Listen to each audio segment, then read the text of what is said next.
Hello बच्चों, कैसे हैं आप? आशा है कि आप सभी लोग बहुत अच्छे से होंगे।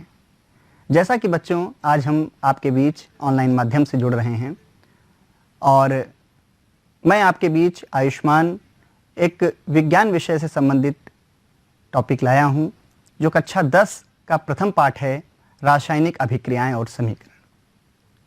प्यारे बच्चों, आज हम लोग इस पाठ को पूरे मन से पढ़ेंगे और ये जानने का प्रयास करेंगे कि आखिर हमारे दैनिक जीवन में ऐसी कौन सी घटनाएं घटती हैं जिनके द्वारा हम उन रासायनिक प्रक्रियाओं को समझ पाते हैं।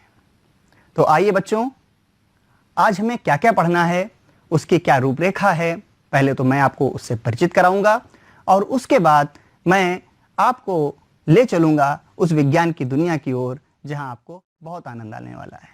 तो ठीक है बच्चों, आप सभी लोग तैयार हैं? जैसा कि बच्चों हम देख पा रहे हैं स्क्रीन में कि हमारी जो आज आपके बीच एक चर्चा हो रही है, जो एक हम और आप आपस में जुड़ रहे हैं पढ़ाई के माध्यम से, तो इसमें हम आपस में कौन सी चर्चा करेंगे, किस विषय पर, किस बिंदु पर हम लोग आज डिस्कस करने जा रहे हैं।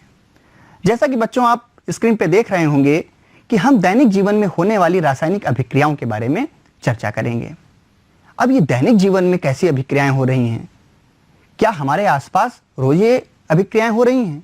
क्या हमारे जीवन से ये जुड़ी हुई हैं? इनकी हम लोग खोज करने का छोटा सा प्रयास करेंगे। इसके बाद हम ये जानना चाहेंगे कि आखिर ये रासायनिक अभिक्रियाएं जो हो रही हैं, उनका होने का कारण क्या है? आखिर क्या कारण है जिनसे ये घटनाएं घटित हो जाती हैं, रासायनिक अभिक्रियाएं संभव होती हैं। इसके बाद हम लोग ये जानेंगे कि जो रासायनिक अभिक्रियाएं हमारी प्रकृति में, हमारे दैनिक जीवन में संभव होती हैं, उनको हम सूत्रों के माध्यम से सरल रूप में कैसे रूपांतरित करेंगे, कैसे उनको अभिव्यक्त करेंगे, जिन्हें हम रासायनिक समीकरण का नाम देते हैं। इसी के क्रम में हम लोग रासायनिक समीकरणों के संतुलन पर भी चर्चा करेंगे कि आखिर हमारा जो प्रोडक्ट बन रहा है, जो उत्पाद बन रहा है अभिकारकों के द्वारा, वो कैसे बन रहा है। जैसा कि बच्चों आप जानते हैं कि पिछली कक्षाओं में हमने बहुत सारी बातें रसायन तत्वों के बारे में जानी है और आज ये उसका एक अगला कदम है। कक्षा 10 में हम इनमें कुछ आगे और चीजों को जोड़ते हुए बढ़ेंगे और इस पूरे सेशन को हम लोग कंप्लीट करेंगे। हमने क्या सीखा है और हम आपको कुछ गृह कार्य भी देंगे, जिसमें आप लोग इस पूरी पढ़ाई को, ये जो आपने इस टॉपिक को अच्छे से पढ़ा है, इसको अच्छे से और समझ पाएं। गृह कार्य इसलिए नहीं है कि ये हमें एक काम दे दिया गया, गृह कार्य इसलिए है कि हमने जो भी परिचर्चा की, जो भी हमने डिस्कशन किया, जो भी हमने बातें की, ये सारी बातें हमारे संज्ञान में हैं या नहीं हैं। अगर नहीं है तो कोई भी बात घबराने की जरूरत नहीं है। आप हमसे डिजिटल माध्यम से जुड़ सकते हैं और हमसे प्रश्नों को भी पूछ सकते हैं। जैसा कि माध्यमिक शिक्षा उत्तर प्रदेश की वेबसाइट पर आपको मेल आईडी वगैरह भी दी होगी, आप उस पर मेल करके भी अपने प्रश्नों को जान सकते हैं, अपनी जिज्ञासाओं को शांत कर सकते हैं। तो ठीक है बच्चों, आप लोग सब लोग तैयार हैं विज्ञान की इस दुनिया में जाने के लिए? चलिए बच्चों, चलते हैं हम अपने टॉपिक की ओर। दैनिक जीवन में होने वाली अभिक्रियाएं। प्यारे बच्चों, जैसा कि हम स्क्रीन पे देख पा रहे हैं कि क्या होता है जब, आइए विचार करें, क्या होता है जब गर्मियों के समय में जब हम कमरे के टेम्परेचर पर दूध को खुला छोड़ देते हैं। तो कभी आपने गौर किया, लोहे की कील, तवा, तसला को आर्द्र वायुमंडल में खुला छोड़ देते हैं, अर्थात नमी में जब हम खुला छोड़ देते हैं तो क्या होगा? शरीर द्वारा भोजन का पाचन, हम भोजन करते हैं और हमारा भोजन पच जाता है। यह प्रक्रिया कैसे होती है? और यहां तक कि हम जब श्वसन करते हैं, जब हम सांस अंदर बाहर करते हैं, तब भी हमारे अंदर रासायनिक अभिक्रियाएं होती हैं। क्या कभी आपने गौर किया कि कुछ जो परिवर्तन आपको दिखाई देते हैं, ये परिवर्तन किस प्रकार से संभव हो पाते हैं? जैसा कि दूध को हम खुला छोड़ देते हैं तो क्या घटना घटित होगी? दूध या तो फट जाएगा या उसमें से दुर्गंध आने लगेगी। अब वो दूध क्यों फटा? उसमें ऐसी कौन सी रासायनिक प्रक्रियाएं हुई जिसके कारण उसमें इस प्रकार की स्थितियां उत्पन्न हुई? उसी प्रकार से जब हम लोहे की कील को या तसले को, घर में कई सारे औजार होते हैं लोहे वगैरह के, आपने देखे होंगे, अगर उनको पानी में या खुले में छोड़ देते हैं जहां पे नमी होती है तो आपने देखा होगा ना, उनमें जंग लग जाती है। और जब जंग लग जाती है तो उसका जो कलर होता है वो थोड़ा सा बदल जाता है, भूरापन आ जाता है। तो रंगों में भी परिवर्तन हो रहा है, पदार्थ की स्थिति में परिवर्तन हो रहा है। हम भोजन करते हैं, कई सारे एंजाइम्स हमारे शरीर में, हमारे पाचन में होते हैं जिनके द्वारा हमारा भोजन पचता है। एसिड्स कई सारे हैं, वो भी एक रासायनिक प्रक्रिया का हिस्सा है और उस रासायनिक प्रक्रिया द्वारा वो भोजन हमारा पच जाता है।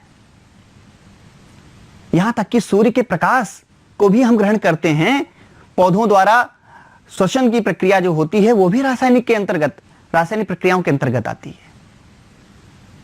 और हम लोग भी जब श्वसन करते हैं तो आपने कभी सुना होगा, पिछली कक्षाओं में भी आपके सर ने बताया होगा कि हम लोग ऑक्सीजन गैस को ग्रहण करते हैं और कार्बन डाइऑक्साइड गैस छोड़ देते हैं। तो आखिर ये ऑक्सीजन जाती है हमारे शरीर में, तो आखिर ऐसा क्या होता है कि जब वो बाहर हम छोड़ते हैं तो वो कार्बन डाइऑक्साइड के रूप में बदल जाती है। तो कहीं ना कहीं कोई ना कोई रासायनिक अभिक्रिया हमारे अंदर भी, हमारे श्वसन में भी जारी है। तो प्यारे बच्चों, इन सब चीजों को हम महसूस करना सीखें। विज्ञान एक ऐसा विषय है जिसे हम महसूस अगर करेंगे तो हम ज्यादा अच्छे से उसके बारे में जान पाएंगे। विज्ञान के लिए हमें जिज्ञासु होना बहुत जरूरी है। कोई भी चीजें, अब आपके दैनिक जीवन में बहुत सारी घटनाएं घट रही होंगी, लेकिन शायद आपने कभी उन पर गौर नहीं किया। और इन घटनाओं के द्वारा हमें बहुत सारी चीजें पता चलती हैं कि आखिर ऐसा हुआ तो क्यों हुआ, और ऐसा अगर हो सकता था तो उसके लिए हम क्या कर सकते थे। तो इन सब चीजों से हमें बहुत सारे लाभ मिलेंगे। वैज्ञानिक दृष्टिकोण अपनाने से हमारे जो फसलें, कुछ चीजें खराब हो जाती हैं, घर में बहुत सारी चीजें ऐसी हैं जिनके रासायनिक प्रक्रियाओं के कारण वो खराब हो जाती हैं, तो क्या हम उनको रोकने का प्रयास कर सकते हैं। तो ये विचार आपको करना है और आपको ये खोजना भी है कि जो बातें मैंने बताई हैं, जो दैनिक जीवन में घटनाएं घट रही हैं, क्या इनके अतिरिक्त भी कुछ हो रहा है। तो प्यारे बच्चों, चलिए आज हम लोग और आगे की तरफ रुख करेंगे, जिसमें हम जानेंगे कि रासायनिक अभिक्रियाएं जब संपादित होती हैं तब कौन कौन से प्रेक्षण हमें दिखाई देते हैं, अर्थात कौन कौन सी परिघटनाएं हमें दिखाई देती हैं, कौन कौन से प्रभाव हमें दिखाई देते हैं। जैसा कि आप स्क्रीन पर देख पा रहे होंगे, अवस्था में परिवर्तन, पदार्थ, उसकी जो शेप है, उसका जो डिजाइन है, उसका जो गुण है, वो कहीं ना कहीं बदल रहा है। आखिर ये क्यों हो रहा है। रंग में परिवर्तन, आपने कई सारे प्रयोग कक्षा 9 में किए होंगे और आप कक्षा 10 में भी कई सारे प्रयोग करेंगे। आप देखेंगे कि कई सारी रिएक्शंस में, कई सारी रासायनिक अभिक्रियाओं में हम पाते हैं कि जो हमारे पदार्थ हैं, हमारे जो तत्व हैं, उनमें परिवर्तन उत्पन्न हो जाता है। उनके रंगों में परिवर्तन उत्पन्न होता है, उनकी भौतिक अवस्थाओं में परिवर्तन उत्पन्न होता है। तो ये सब परिवर्तन किस प्रकार से हो रहे हैं, कहीं ना कहीं उनके अंदर रासायनिक अभिक्रियाएं विद्यमान है। गैसों का निकास या उत्सर्जन, या तो गैसें अंदर आएंगी या तो कहीं ना कहीं गैसों के द्वारा, भाई कोई चीज संपर्क में जब आएगी तो क्या होगा, उनसे कुछ नई चीजें बनेंगी, कुछ नए आयाम बनेंगे। आपने रिएक्शंस कई सारी देखी होंगी। अगर ओपन वे में अगर हम कोई चीज को रखते हैं, कपूर को ले लें, वो हवा के साथ रिएक्शन कर लेता है, उत्सर्जन भी होता है। तो इन सब बातों को भी हम आगे पढ़ेंगे कि किस प्रकार से ऊर्ध्वपतन है, अपघटन है, अपचयन है, उपचयन है। इन सब बातों को हम लोग पढ़ेंगे तो बड़ा मजा आने वाला है। लेकिन उसके पहले हमें अपने विषय के प्रति एक मनोरंजकता, एक रोचकता जरूर डालनी चाहिए, तभी वो विषय हमें इंटरेस्टिंग और अच्छा लगेगा। टेम्परेचर में परिवर्तन, तो इस प्रकार से कई सारी जो अवस्थाएं बदल रही हैं, ये अवस्थाएं हम देख पा रहे हैं कि रासायनिक अभिक्रियाओं के ये संभावित प्रेक्षण है। आइए बच्चों, आपके सामने कुछ दिखाई दे रहा है कि हम अभी तक बात कर रहे थे रासायनिक अभिक्रियाएं। आखिर ये रासायनिक अभिक्रियाएं हम कैसे व्यक्त करेंगे, इसके लिए हम क्या कह सकते हैं। तो कुछ पदार्थों के नाम हमें पता है, तत्वों के रासायनिक सूत्र भी हमको लिखाए गए, कुछ पदार्थों को हमको ओरली बताया भी गया।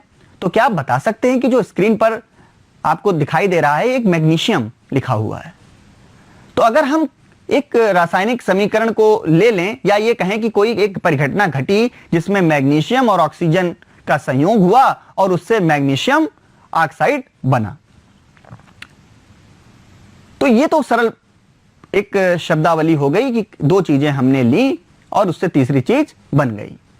लेकिन इसको हम रासायनिक सूत्रों के आधार पर कैसे व्यक्त करेंगे?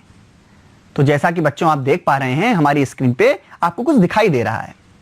ये देखिए, रासायनिक सूत्र के आधार पर हमने यहां पर इन चीजों को व्यक्त किया हुआ है। मैग्नीशियम का जैसा कि सिंबल हम जानते हैं क्या है, M, और ये M सिंबल है, तो इसके द्वारा हम क्या करेंगे, यहां पर जो हमारा सिंबल है M, और इसको देखेंगे ध्यान से, और ये O2, तो ये हो गया क्या, ऑक्सीजन के रूप में, और ये हमारा क्या है, मैग्नीशियम के रूप में।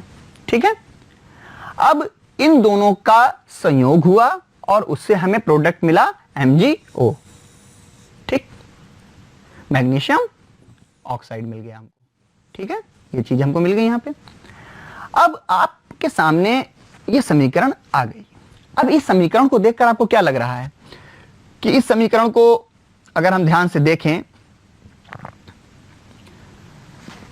कि क्या इसके दोनों पक्ष, एक पक्ष आपको इधर दिखाई दे रहा है और दूसरा पक्ष आपको इधर दिखाई दे रहा है, क्या ये दोनों पक्ष आपस में परमाणु भार के हिसाब से, द्रव्यमान के हिसाब से समान हैं या इनमें कोई अंतर आपको दिखाई दे रहा है?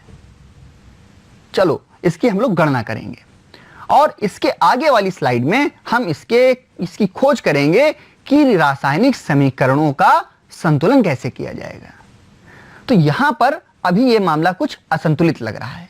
ध्यान से देखिए, यहां मैग्नीशियम का एक परमाणु और यहां पर एक परमाणु, यहां पर एक है और यहां पर भी एक है।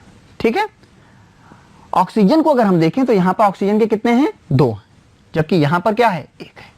तो क्या हम इसको बैलेंस्ड रिएक्शन बोल सकते हैं, संतुलित अभिक्रिया बोल सकते हैं? हमारा उत्तर होगा नहीं। तो आखिर इसको हम कैसे संतुलित करेंगे, आइए इसकी चर्चा हम लोग यहां करते हैं। देखिए बच्चों, रासायनिक समीकरणों के संतुलन के चरण, आज हम यही सब चीजों के बारे में जब अच्छे से जान जाएंगे तो हमारे लिए सब रासायन विज्ञान के ये समीकरण बड़े ही आसान लगने लगेंगे, इनमें कुछ भी कठिनाई नहीं महसूस होगी। तो बच्चों देखिए, आपके सामने एक रिएक्शन हमने लिखी है ZnH2SO4, ZnSO4 और हाइड्रोजन। अब जिंक की हमने सल्फ्यूरिक एसिड के साथ में रिएक्शन कराई और उस रिएक्शन के फलस्वरूप जिंक सल्फेट हमें प्राप्त हुआ और हाइड्रोजन गैस रिलीज हो गई। अब हम इसमें पता करेंगे कि यह संतुलित समीकरण है या नहीं। ऑलरेडी इसमें लिखा है संतुलित, लेकिन हम कैसे पता करेंगे? तो सबसे पहले हम लोग काम यह करेंगे कि ये जितने भी इसमें तत्व हैं, ठीक है, जैसे कि जिंक हो गया, हाइड्रोजन हो गया, सल्फर हो गया और ऑक्सीजन हो गया, इन सबको हम क्रमवार यहां लिख लेते हैं। देखिए, लिख लिया। अब इसमें 2 पक्ष हैं, एक आपको बाएं हाथ की तरफ दिखाई दे रहा होगा और दूसरा आपको कहां दिखाई दे रहा होगा, दाहिने हाथ की तरफ। तो बच्चों जरा ध्यान से देखिएगा, जो हमारा इस हाथ पर है अर्थात लेफ्ट हैंड साइड पर है, LHS लेफ्ट हैंड साइड पर है, और जो हमारा RHS साइड पे, राइट हैंड साइड पे, इनका नाम क्या है? ये वाला है हमारा अभिकारक। क्या है? अभिकारक।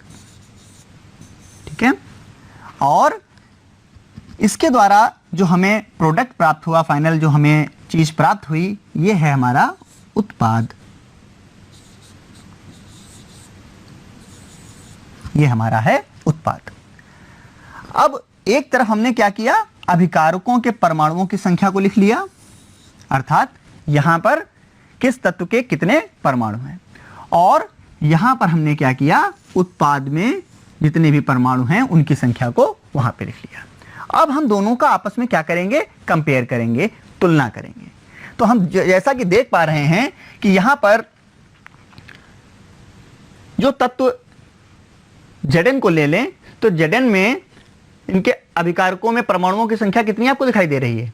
1। और हम यहां पर अगर देखें तो यहां पर कितनी दिखाई दे रही है? यहां पर भी 1। ठीक है, इसका मतलब ये दोनों क्या है? आपस में बराबर है। चलिए हाइड्रोजन को देखते हैं। यहां पर हाइड्रोजन के कितने हैं परमाणु? 2। Very good. और यहां पर कितने हैं? दिखाई दे रहा है ना आपको? ये देखिए, यहां पर भी 2 हैं। और इस प्रकार से ये भी बैलेंस हो गया। इसका मतलब ये भी बैलेंस्ड और ये भी बैलेंस्ड। ठीक है, चलिए अब चलते हैं सल्फर की ओर। सल्फर का चिन्ह S। यहां पर देखिए सल्फर के कितने परमाणु हैं? सही जवाब 1। Very good. और यहां पर देखते हैं कितने हैं भाई? Very good, 1। इसका मतलब ये भी क्या है? आपस में बराबर है। अब चलते हैं ऑक्सीजन की ओर। ऑक्सीजन के कितने हैं यहां पर? 4। Very good. यहां पर कितने हैं? 4। इसका मतलब ये भी आपस में बराबर है। तो क्या हम देख पा रहे हैं कि ये दोनों पक्ष जो हैं, दोनों पक्षों के जो द्रव्यमान हैं, द्रव्यमान और उनके परमाणु क्रमांक परस्पर क्या हैं? आपस में बराबर है। तो ये हमारी कैसी समीकरण हुई? ये हमारी समीकरण हुई संतुलित समीकरण। ठीक है बच्चों, इस संतुलित समीकरण को हम और अच्छे से जानने का प्रयास करेंगे। देखो बच्चों, पिछले वाली स्लाइड में हमने कुछ अधूरा छोड़ दिया था। हमने कहा था ये समीकरण आपको हम छोड़ के जा रहे हैं, ये कैसी है? तो आपके विमर्श में ये निकल के आया कि ये असंतुलित समीकरण है, ये संतुलित नहीं है। अब हम इसको संतुलित करने का प्रयास करेंगे। तो कैसे करेंगे बच्चों? यहां पर हमने क्या लिखा? तत्व। अब हमने लिखा यहां पर जो हमारा तत्व है, ठीक है, LHS ले लिया हमने, और इधर तरफ हमने क्या ले लिया? RHS। ठीक है, LHS का मतलब अभिकारक, और यहां पर क्या हो गया? उत्पाद। ठीक है, अब यहां पर देखते हैं तत्व कौन कौन से यहां पर हैं। एक तो मैग्नीशियम है, ठीक है, और दूसरा कौन सा है? ऑक्सीजन है। आप यहां पर देखें तो आपको बाएं पक्ष में क्या दिखाई दे रहा है? मैग्नीशियम के कितने परमाणु हैं? 1। और दाहिने पक्ष में देखिए मैग्नीशियम के कितने परमाणु हैं? 1। इसका मतलब ये दोनों क्या हैं? आपस में बराबर है। ठीक है, ये दोनों आपस में क्या हैं? बराबर है। तो इस पॉइंट पर हम लोग देखेंगे यहां पर दोनों चीजें आपस में बराबर। इसको यहां पे मैं लिख देता हूं। ठीक है, और ऑक्सीजन को अगर मैं देखूं तो यहां पर ऑक्सीजन के कितने हैं? 2 हैं। ठीक है, और यहां पर जब मैं आता हूं तो मुझे दिखाई दे रहा है कितने हैं भाई? 1। तो क्या ये दोनों आपस में बराबर हैं? नहीं। तो ये असंतुलित रासायनिक समीकरण है।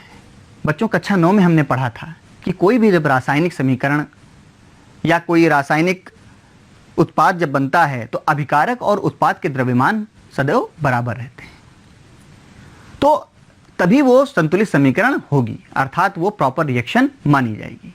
लेकिन यहां पर कंडीशंस प्रॉपर नहीं है, तो हमको क्या करना होगा? यहां पर मैग्नीशियम तो समान है, लेकिन ऑक्सीजन क्या है? यहां पर 2 है और यहां पर 1 है। तो क्या हम कर सकते हैं? यहां पर हम देखें तो क्या अगर हम 2 ऑक्सीजन कर दें तो हमारा काम चल जाएगा?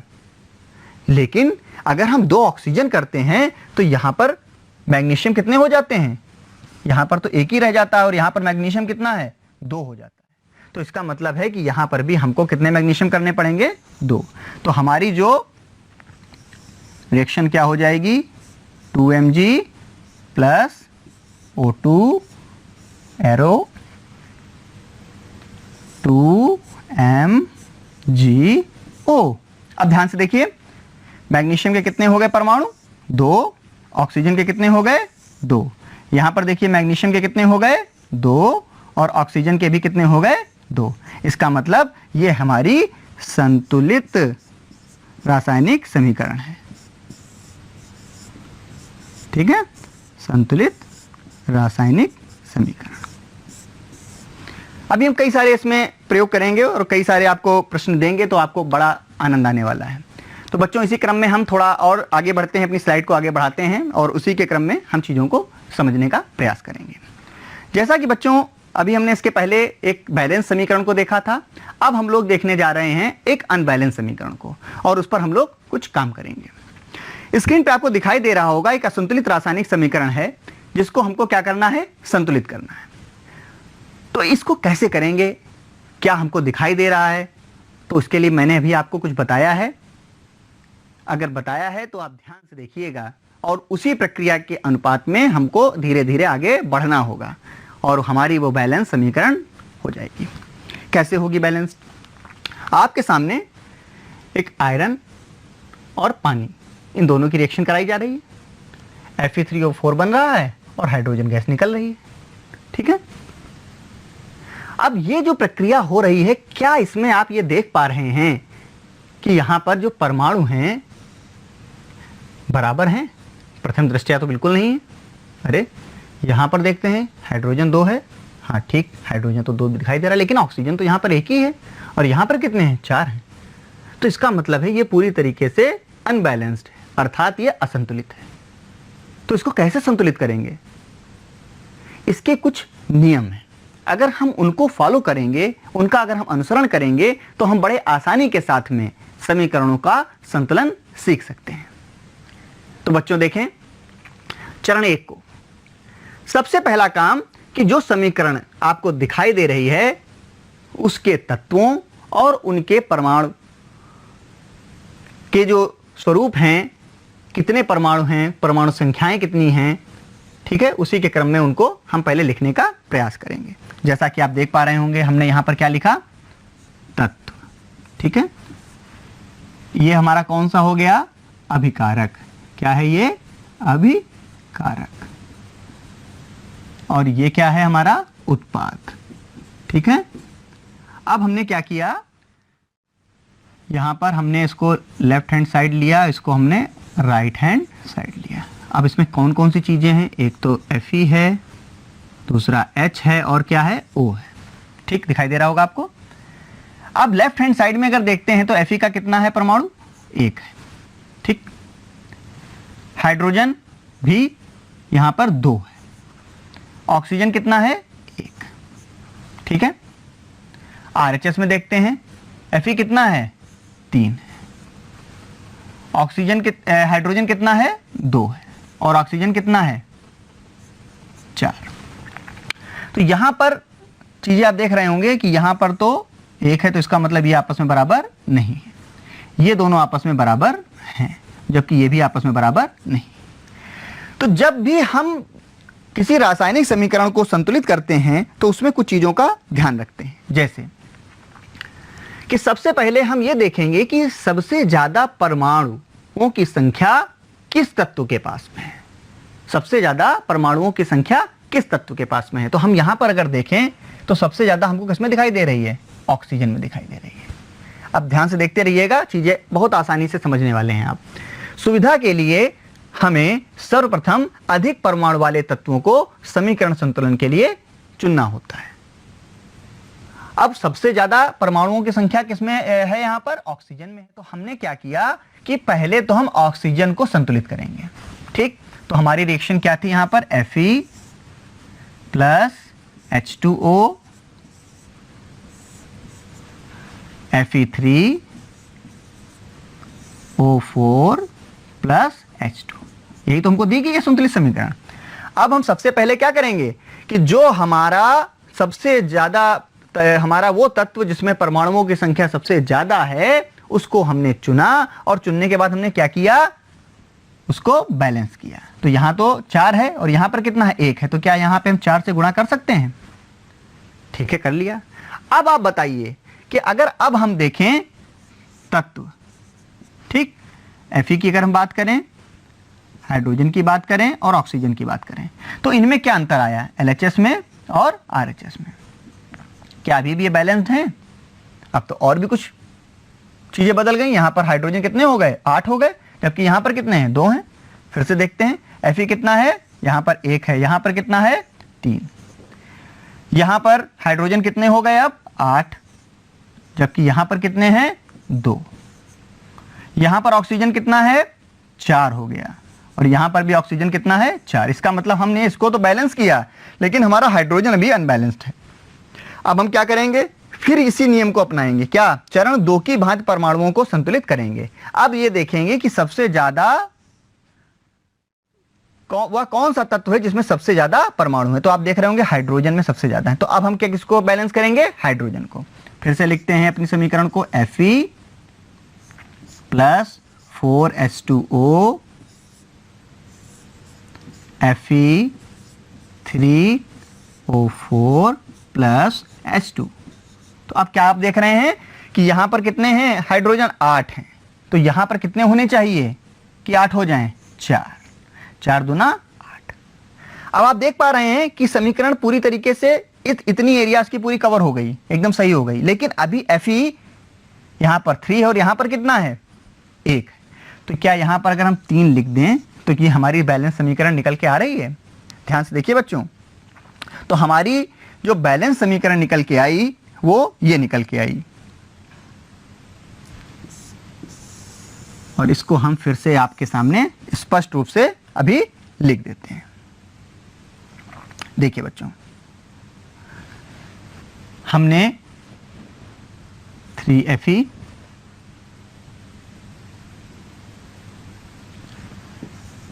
ठीक, और यहां पर हमने कितने H2O कर लिए थे?